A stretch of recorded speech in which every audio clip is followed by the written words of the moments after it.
I hope you are all in the best condition of faith and health. Today we will tell you all the things that Taliban spokesman Zabihullah Mujahid said in his personal interview. But don't forget to subscribe to our channel.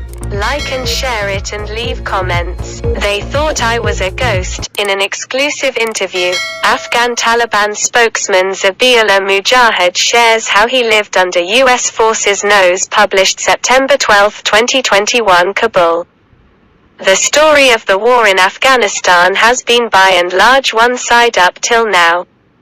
Over the 2 decades that spanned it, the dominant narrative as well as coverage of the news was reported from a single lens and through a single filter, that of the US and coalition forces and the government they had set up in their country.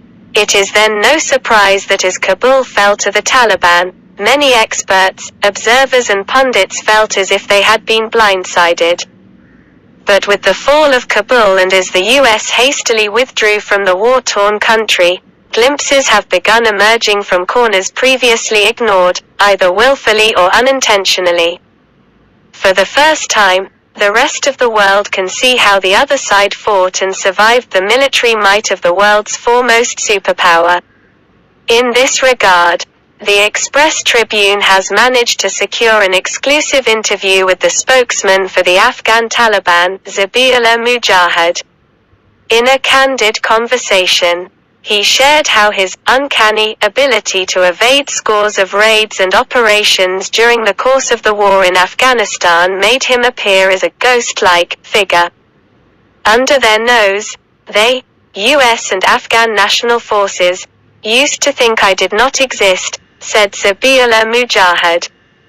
I escaped so many times from their raids and attempts to capture me that they seriously considered that Zabihullah was a made-up figure, not a real man who exists. And yet, I managed to move about Afghanistan freely. I think this perception helped with that, he explained. I lived in Kabul for a long time, right under everyone's noses. I roamed the width and breadth of the country. I also managed to have first-hand access to the front line, where the Taliban carried out their actions, and up-to-date information. It was quite puzzling for our adversaries. Despite the constant manhunt for him, Zabihullah claimed the thought of leaving Afghanistan during the course of the 2-decade-long war never crossed his mind.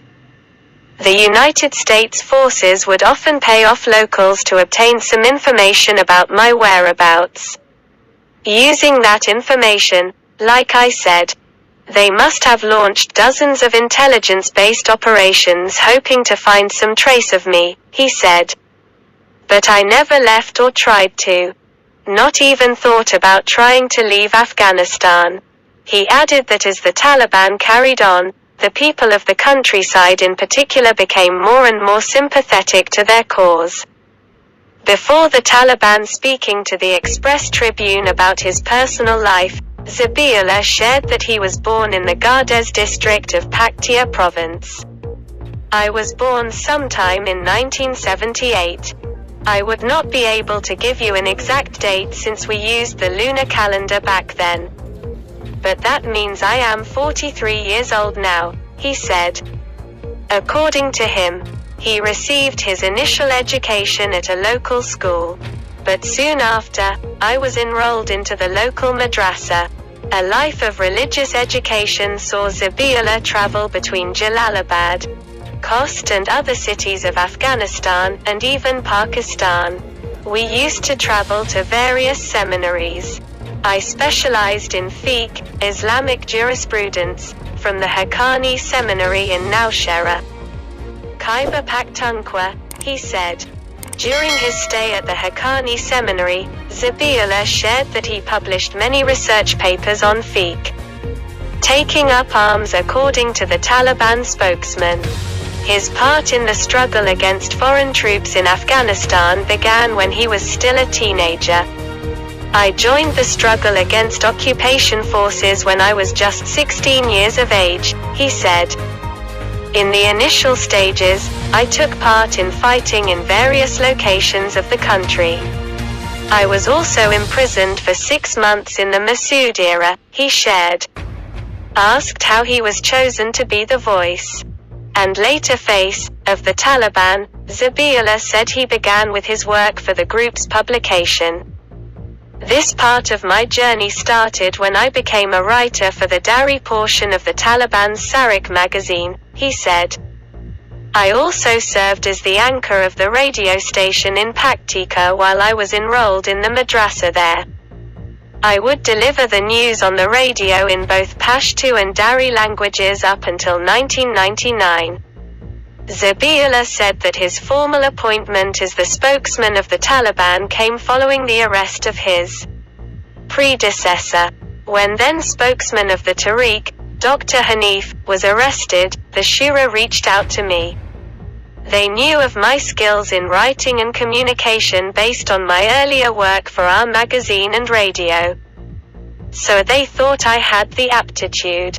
Family and struggle. Sharing details about his personal life, Zabihullah said that he is married with 4 children. I have 2 sons and 2 daughters. My eldest, Hidayatullah, is 20 years of age. The next, Muhammad, is aged 10.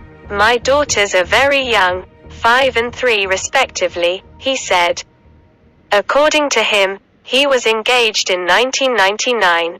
But because of my work it would take me 2 years before I could get married, he said.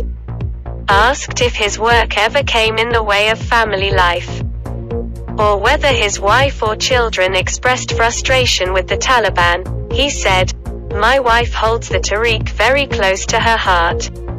She is dedicated to the cause even more than me, I think. So we have never had any difficulties and she has never been annoyed with me or with the Taliban on account of my work. Beyond that, she is happy with me as I am a caring husband to her and a loving father to our children. Real name or nom de guerre? So, is Zabihullah Mujahid a nom de guerre or an actual name? Zabihullah is my actual name, the Taliban spokesman confirmed. Mujahid, however, is something my seniors in the Tariq started calling me, he said. According to him, far from ever trying to change it, he grew affectionate of the name chosen for him by his leaders. On having lived a life with the Taliban, Zabihullah said he tried to be as free from stress as possible. But due to the nature of this job, there have been times where I could not sleep enough or eat enough. Coordinating with our commanders is a round-the-clock job, as is answering phones and providing information to media outlets, he said. But I have dedicated myself to the cause. Zabihullah also shared that he had never seen the former head of the Taliban, Mullah Omar. He was in hiding all the time, so I never had that honor. But I have worked with Sheikh Mullah Mansour and Sheikh Hibatullah, and the 2 leaders have applauded my work and my professional approach. I feel very proud that they have stated their love for my work.